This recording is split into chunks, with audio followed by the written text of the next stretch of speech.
ვარჩევთ მანქანას შუა აზიის მოგზაურობისთვის. We've been alone for a while.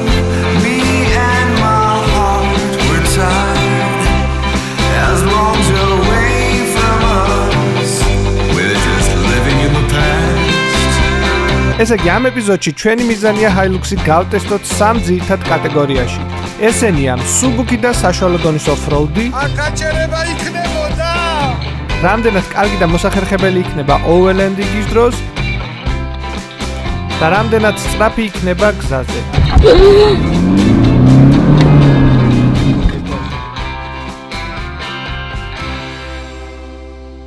როგორც უკვე იცით, ისლანდიაში ხანგრძლივი მოგზაურობის შემდეგ დადგა დრო, რომ უკვე დავიწყოთ ახალი დიდი მოგზაურობისთვის მზადება.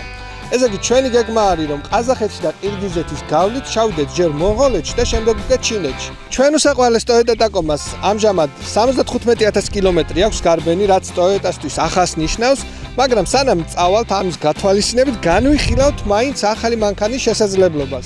სწორედ ამიტომ პირველ ტესტში წამოვიყვანეთ უახლესი Toyota Hilux-ი. ძალიან საინტერესოა, იმიტომ რომ დიზელის ძრავი მექანიკით არასდროს ყოლია და ვაპირებთ, რომ შევიდეთ ვაშლოვანში. თუმცა ქვეს დაგვიწერეთ კომენტარებში რა მანქანას ისურვებთ თუ რა მანქანა იქნებოდა ჩვენთვის რეკომენდირებული. ესე იგი დღეს გვაქვს ესეთი გეგმა რომ შევიდეთ ვაშლოვანში, Hilux მოვუწყოთ პატარ-პატარა გამოცდები და ასევე ვაპირებთ რომ დავკავდეთ ველური ბუნების გადაღებით. ესე იგი ავაშენებთ თავშესაფარს და ლეში ჭამია ფრინველებს გავუხსნით რესტორანს. ესე იგი ძალიან საინტერესო ეპიზოდი იწყება. თქვენ გამოწერა აქედან არ დაგავიწყდეთ და დავიწყოთ.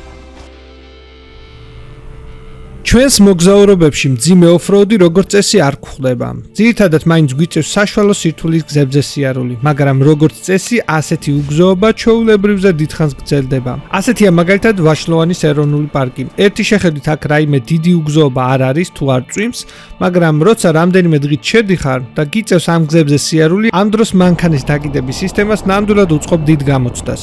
ჩემი აზრით ზუსტად ასეთი ადგილებისთვის არის შექმნილი Hilux-ი, რომ აიტანოს შორი და დიდხნიანი ტანჯვა ისე რომ შენ არ შეგაწუხოს. მაგრამ ამ ყველაფრის გათვალისწინებით მაინც ვცადეთ ცოტა სიტუაცია გაგორთულებინა და მოგზაურობის დაწყებისთანავე ჩვენ Hilux შევუქმნით პატარა დაბრკოლება. რეალურად ეს მანქანა ამისთვის საერთოდ არ არის მომზადებული. არც off-road საბურავები აქვს, არც აწეული, არც აღჭურვილობა აქვს და თან საკმაოდ მსუბუქია. აკაჭერება იქნებოდა.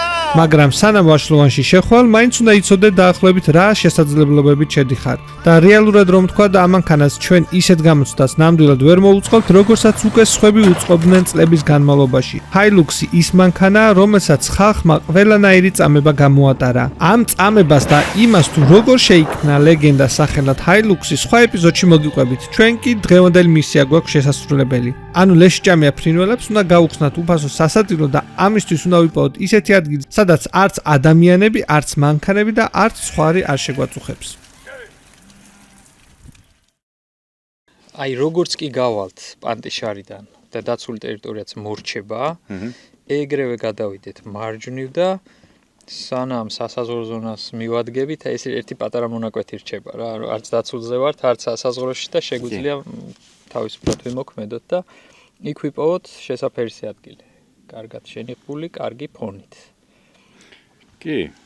იქნება ადვილად შესაძლებელი მან გზაც გადადის პანტიშარიდან ეგრევე და მამაჩაის ხევითაც შეიძლება ასვლა და არის მან პლატო ტერიტორიებიც, პატარა მინდვრებიც, პატარა ალისილები, ბორცვები და ვიპოვით ისეთ ადგილს, რომ ორივე მხარისთვის სასურველი ჩვენთვისაც და ფრინველებისთვისაც.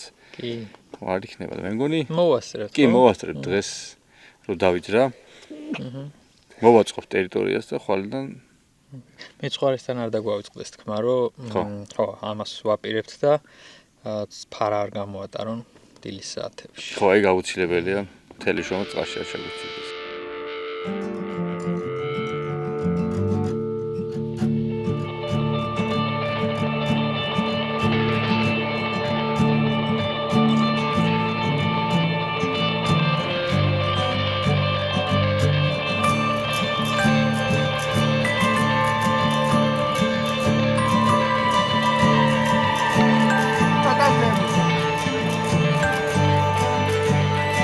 რაღაცა ბალახი.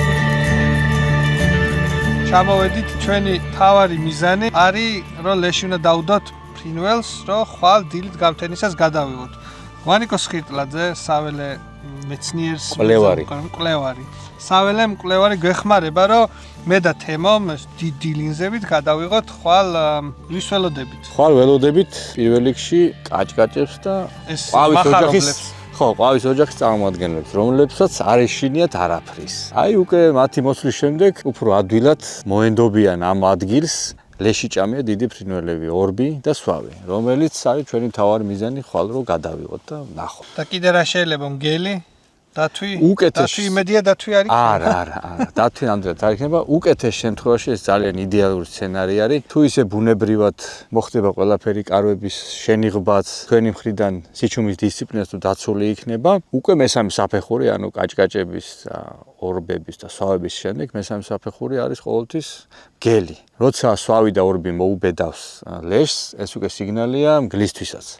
თეორიაში შეიძლება ერთმანეთს აკვირდებიან? დიახ, ერთმანეთს აკვირდებიან. როცა გაბედავს კაჭკაჭი, შემდეგ ბედავს ორბი, შემდეგ სხვავი. ამათ შემდეგ უკვე უბედავს მგელი. მიაჩნია, რომ აქ უსაფრთხო გარემოა მისთვის. თეორიაში შეიძლება მგელიც გვესტუმროს. ანუ მზად უნდა ვიყოთ. კი, მზად უნდა ვიყოთ. მზად უნდა ვიყოთ ნიშნავს რომ გადავიღოთ სხვა საშუალება ჩვენ არაფერი არ გვაქვს. კაი, ეხლა რატომ მოვედით დღეს?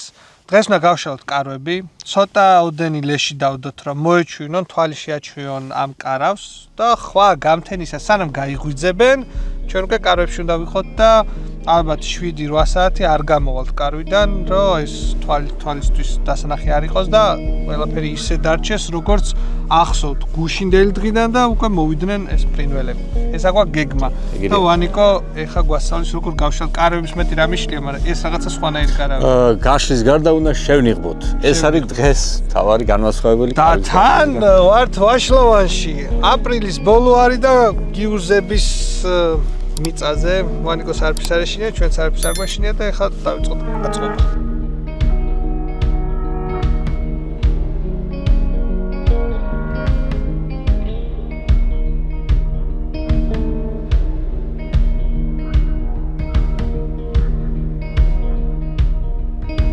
ეს არის უკვე თემოს კარავი. აწყობთ, რომ აი ეს დღეშია გიუზების მოედანში. ერთი აქ არის და მეორეს აწყობთ. დღეში რომ ხვადი არ იყოს. სადაც აი აქ დავაწყობთ ლეშს.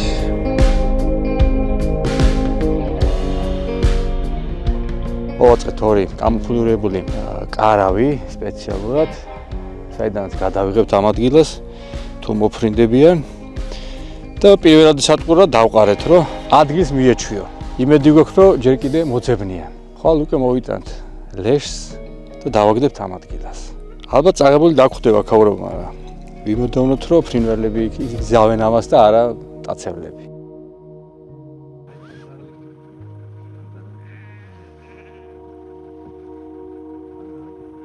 დაღლილი ხალხი ავდივართ ეხა ბანაკი უნდა გავშალოთ. საკვები მოვამზადოთ, ალბათ ჩაკაფული. და 1-2 საათი მოგვიწევს დასვენება და უკვე ღამე უნდა ჩამოვიდეთ. ლეშს ჩამოვიტანოთ და შევძრეთ კარვებში. და ძალიან დიდი იმედი მაქვს, რომ რამე მოვა. და ყველათ არ ვიждებით 7 საათი. მაზი ფერებია. კიდე დრონი ხო რა უშობათ. ფილტრად. ჩაკაფულს ვაკეთებთ ვაშლოვანში. სად იყო სადაც ციკანი გვაჩუქეს. რამდენიმე საათი გვაქვს, ხო, ციკანი გვაჩუქეს და სიკნის ჩაკაფული დათვის ხევში. ვაშლოვანში არის. ჩაკაფული აიტეხა ვანო. ხო და? აგუს ხარ დავწყვიტავდი და აი შენ თუ მაგას დაგიჯერებენ რომ ანუ მაიტეხა ჩაკაფული, კარგი მაშინ. და მარილი გვინდა ხორხოშელა. პიცა იყო რა? ეს პიცა იყო. ეს პატარა გოგო იყო შვილი? და აღებით ავიღე. მეცული თავიდან. არა ციცი და აჩაყირავდეს. დილის 4 საათია. დაიწყება ოპერაცია, უნდა წავიდეთ აგერ დავდოთ ლეში და უკვე ჩავსაფრდეთ. რომ სანამ ფრინველი გაიღვიძებს ჩვენ უკვე შიგნით ვიყოთ.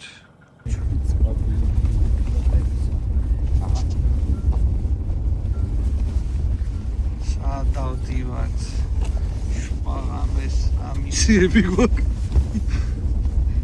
ცოტა ცუდი ამინდი გვაქვს წვიმს აი აქ უნდა ჩავსაფრდეთ ხა სანამ ირიჟრაჟებს და შევიყუჟოთ ბოლო წამები გვაქვს და შევდივართ უკვე ირიჟრაჟა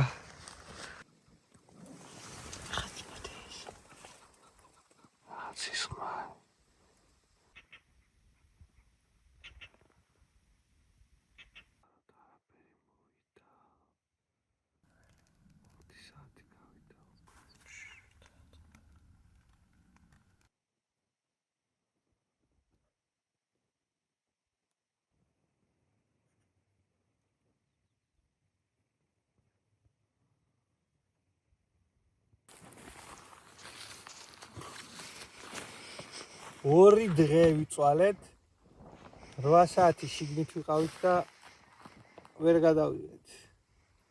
არ ვიცი ამინდის გამო თუ რის გამო არ მოვიდნენ. არადა იდეალური შემალულები ვიყავით. ღამე შემოვედით. აუ რა ის არის ამდენ ენერგიას რო ხარჯავ და არა მარტო ენერგიას და რო არ გამოდის. ყოველ წამს ველოდებოდი აქედან გიურზას. აი აქედან. აქედან. როიტეკი აქედანაც და აი დემონტაჟი. რა ლამაზია. და რა კარგი განათება.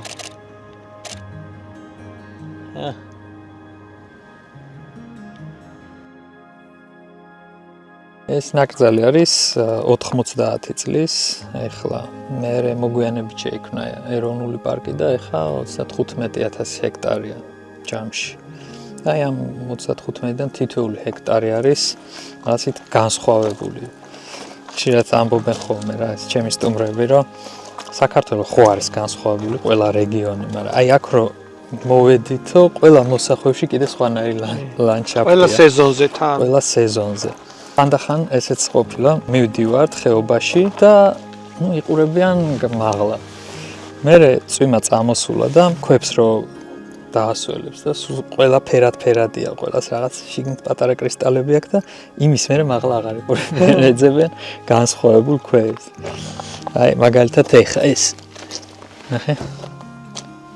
ნიჟარები, მოლუსკები. ეს ქვა არის ეხლა? ეს ხო დანალექი ქანების პატარა მოლუსკები და არის რამდენი ასეულის მილიონობით წინამდე. ანუ აქ იყო ზღვა. აქ იყო ზღვა, სადაც ილექებოდა და არის ფენები, სადაც ფოთლის ანაბეჭდებს ნახულობ რა. ეს ზღვაც ერთჯერადად კი არ წასულა. იყო ხანდახან წყლის დონის აწევა ალბათ, დაწევა, მერე თვითონ ტექტონიკური მოძრაობის შედეგად ეს ადგილი ადიოდა მაღლა, ხან ჩადიოდა და ფენებს ხვდები, ნიჟარები, მერე ისევ ფოთლები, მერე ისევ ნიჟარები და ძალიან საინტერესოა ამის გააზრება, რანაირად. რატომღაც ადამიანების დიდი ნაწილი არ არის ბუნებასთან საკმარისად ახლოს, არ იცნობს ბუნებას და მერე კარგად რო არ აქვს ინფორმაცია, არასწორი წარმოდგენებით ჩდება გველზეც და სხვა ბევრ რაღაცაზე, მტაცებელ ცხოველებზე თუნდაც. ხა მე ამდენი წელი აქ დავდივარ და თუ ეს გიურზები ესე დადიან ყველა მოსახლეში და ყველა ქვის ქვეშ არიან, პირველი მე უნდა მეკბინო, ხო, მაგრამ არ არის ესე. ძალიან იშვიათ შემთხვევაში თუ შეხვდები რა.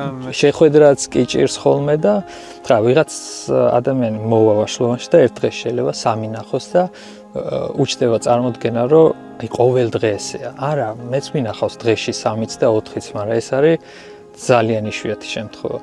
ძირითადად ვერ ნახულობ, ეხაც შვენიერი ტემპერატურა გიურზა რო იყოს გარეთ, მაგრამ ვერ ნახეთ.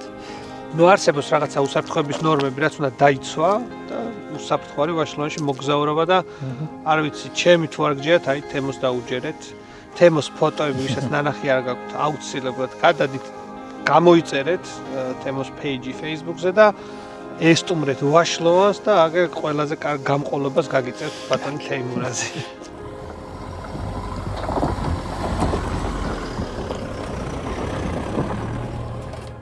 ამოისეირნა შუა უდაბნოში. არაფერი არ იჭერს. ერთადერთი სტალინგის მე და თვარ. სად მოვედით? გოგოები გარეთ დავტოვეთ. რა ცოტა საშიში გზა არის. შევდივართ. აი. კარგად მოვიცეთ, ასე ჩამოს. ოღონდ ძალიან ტალახიანი წყალი იყო შეგინოთ და მერე ეს წყალი მორიე იყო და ქვები იყო გაწუწული სუესი და დათვის ნაკვალევები ბევრი და აი წარმოიდგინე როგორ იბანავა ავიდა და ესე იყრევინებდა ხო. აი ფამის ფოთლები და გამყინვარება, რომლის შედეგადაც დაგროვდა ძალიან ბევრი ყინულის მასა მთელ კავკასიონზე, ხო? ის ხო უნდა დადნეს მერე და ძალიან სწრაფად შეიძლება. და როგორც ჩანს იყო მაშინ ძალიან დიდი მდინარეები, რომლებსაც შეეძლო ესეთი ამბავი დაეტრიალებინათ. და ეს მასალა, იმიტომ ესეთი მრავალფეროვანი, რომ სხვადასხვა ასაკის ქანებიდან არის წამოღებული, შეიძლება კავკასიონიდან. აი ნახე რა. წარმოუდგენელია. საბოლოოდ ჩვენ ლეშჭამიებისთვის გახსნილ რესტორანს სტუმრებიც გამოუჩნდნენ. ორბებიც მოვიდნენ და სვავებიც. ეს ყველაფერი დღის ბოლოს მოხდა და სამწუხაროდ ვერ მოვასწარით გადაგვიღო როგორ მოილხინეს ან ვინ უფრო აგრესიულად იბრძოდა ლეშთან საუკეთესო ადგილისთვის. მაგრამ ეს იმას ნიშნავს, რომ აქ აუცილებლად მოგიწევს დაბრუნება. და შემდეგ ჯერზე იმედია უკვე სრულად დავაფიქსირებთ ამ უცნაურ ცოტა საშიშ და თან ძალიან საინტერესო სანახაობას. მანამდე კი ჩვენ ჰაილუქს კიდევ ერთი გამოცდა ელოდა წინ.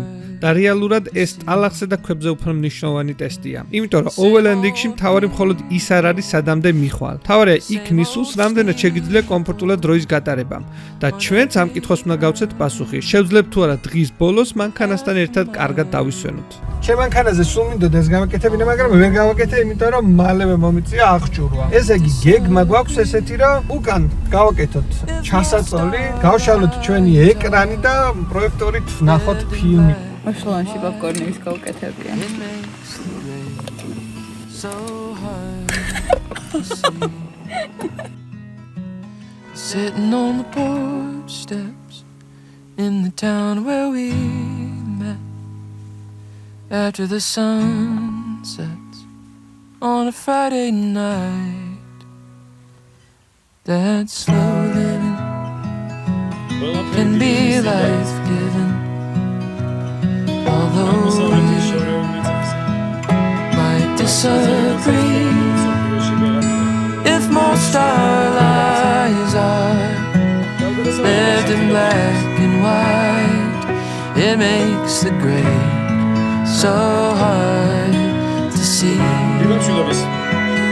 It makes the gray so hard to see. მე ვარ გენდალფი.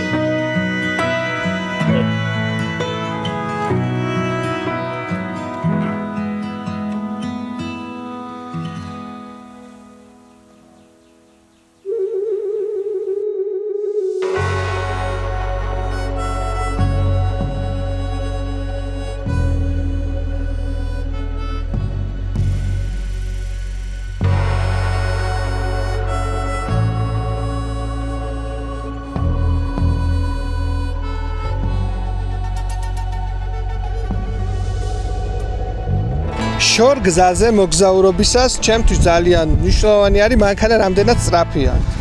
მესმის რომ ხა ეს დიზელის ძრავით არის აღჭურვილი და ამას არ მოეთხოვება სისწრაფე და ამისი უფრო თორქი და ჯანი არის, მაგრამ შორ გზაზე როცა მოგზაურობ, მაინც უმეტეს შემთხვევაში ტრასაზე ხარ და რაღაცა გასწრება და ეგეთ მომენტები როცა არის, მნიშვნელოვანია რომ მანქანა ცოტა სწრაფი იყოს. ხო და ეხლა შირაქის აეროდრომზე ვართ, მთავარ ასაფრენ ზოლზე ვდგევარ და ვაპირებთ რომ გავტესტოთ რამდენად სწრაფია და რამდენად ჩქარია ჩვენი ახალი ჰაილუქსი.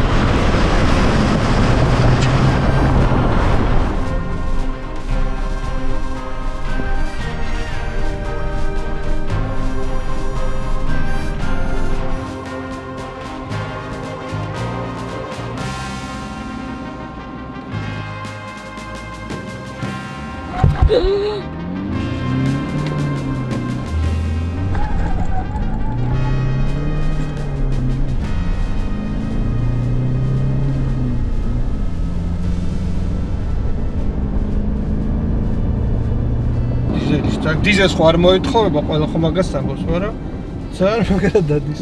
ნაი ხა ამას როგორ დატვირთავ და დაამძიმებ სხვა იქნება, მაგრამ რავი, სიჩქარე ჯანი ანაკია.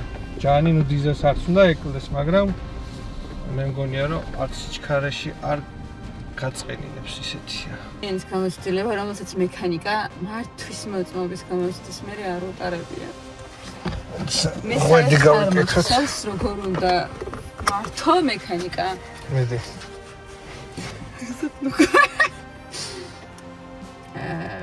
ცებრენეს დაჭე და შემიქრება. შეიძლება დაჭე. იტრავს. ხო. შენია პიროში. პიროში. რუჩნიკი ადამიანი. მე ჩავწევდი რა. რატო შრობა? ეს რატო ქნამირიანი ხარ? დააჭირე. დაატორმზე. ნენელაუშ ბოლომდე რა დაუშვებ. და თუ ეგრე ჩქარაგინა დაზვრა, მაშინ გაზიც მიაყოლე რომ არ ჩაქრეს. ნენელაუში, გაზიც მიაყოლე. სო, გაუში ბოლომ ცეპლენიას. მიდიხარ. ეხა ცეპლენიას დააჭირე, გადაგდე მეორეში. კარგად დააჭირე, ბოლომდე დააჭირე. ეგ გადაგდე მეორეში. ეგ მესამე არის ადამიანი. მეორეში არ შეიძლებოდა ხო? აი ხა მეორეში. ხო, გაუშვი. თუ მეოთხეში ვარ მიდი.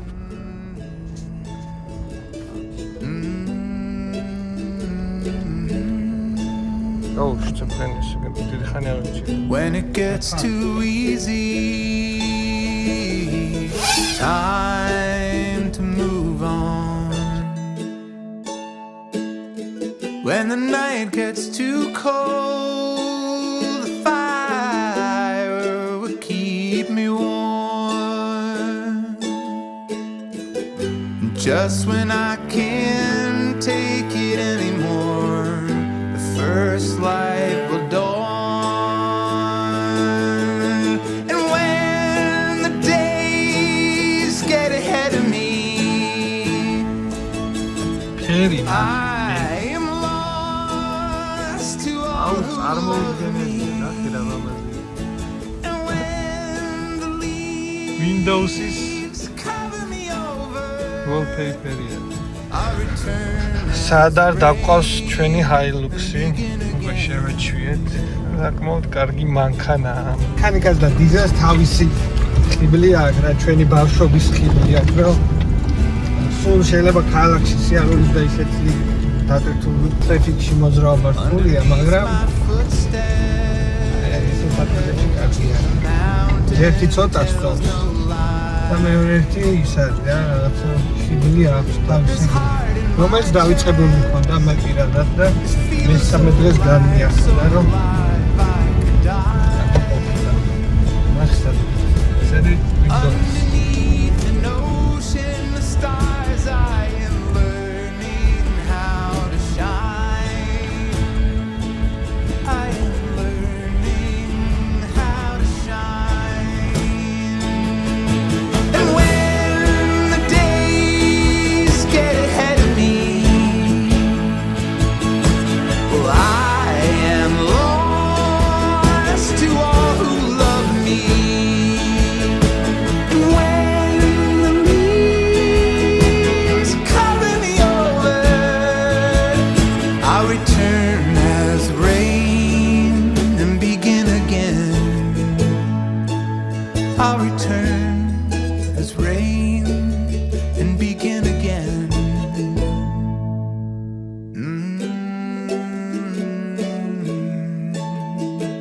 დასრულდა ჩვენი მოგზაურობა. Hilux-მა ძალიან კარგად ჩააბარა ყველა გამოცდა. ეს ნუ პრინციპში არც გამოკვირვებია, იმიტომ რომ ტაკომას ევროპელი ბიძაშვილი არის Hilux-ი და თავიდან ცოტა დისკომფორტი მქონდა მექანიკის, იმიტომ რომ წლები არ მიტარებია, მაგრამ მესამე მეოთხე დღეს უკვე გძნობ, რომ ეს რაღაცა მითხარით, შეიძლება ცოტა ისე ჟღერდეს, მაგრამ სისხლში გაქვს ადამიანს, რომ აი მექანიკი დიზელით ყველაზე დიდი პლუსი ამ მანქანაზე რაც აქვს არის წვა. სადღაც ავტობანზე 110-120 როცა დადიხარ 7 ლიტრამდე წვავს, უფრო ნაკლებსაც 90-დან 6.5 არის. ეს არის ძალიან კარგი წვა, ნუ იმის მიუხედავად რომ სტოკ საბურავებზეა, დამძიმებული არ არის, მაგის მიუხედავად ძალიან კარგი წვა არის. უგზოობასაც კარგად გაუმკლავდა, ნუ ძლიერ უგზოობაში ვერ ვიარეთ, მაგრამ ეს როგორც წესი ჩვენ არც გვჭირდება ხოლმე. ჩვენი მანქანის დანიშნულება რომითაც წავალთ შუა აზიაში უნდა იყოს გამძლეობა. რაც Hilux, რავი, ყველა შევთანხმდებით, რომ არ აკლია, ამ მანქანას ისეთი წარსული აქვს, უჩემოდაც ბევრი გეცოდინებათ, ასე რომ Hilux-ი ნამდვილად იქნება ერთ-ერთი ყველაზე კონკურენტული სხვა მანქანებთან მიმართებაში, რასაც გავტესტავ. თქვენ არ დაიზაროთ. მისია იცით რა გვაქვს, არის რომ შუა აზიაში უნდა წავიდეთ და აი მონღოლეთი მგონია რომ რთული იქნება რაღაც მომენტებში, იმიტომ რომ ველური არის. შეიძლება დაგვიკომენტარით რა მანქანას გვიჩვენებდით, რა აღჭურვილობასაც პრინციპში ესაც მაინტერესებს, იმიტომ რომ სავარაუდოდ აღჭურვილობის სტილს კიდე შევცვლით და გვირჩიეთ როგორი იყო, შეიძლება ისეთი გამოცდილება გამიზიაროთ, რაც მაგალითად მე არ მქონია და ეგ ძალიან წამადგება. ასე რომ ეს ეპიზოდი აქ დასრულებულია, თქვენ გამოწერას ნუ დაიზარებთ. გეგმა გვაქვს რომ 100.000-ს ავწდეთ მალევე, ასე რომ გამოწერა და მომავალ ეპიზოდამდე.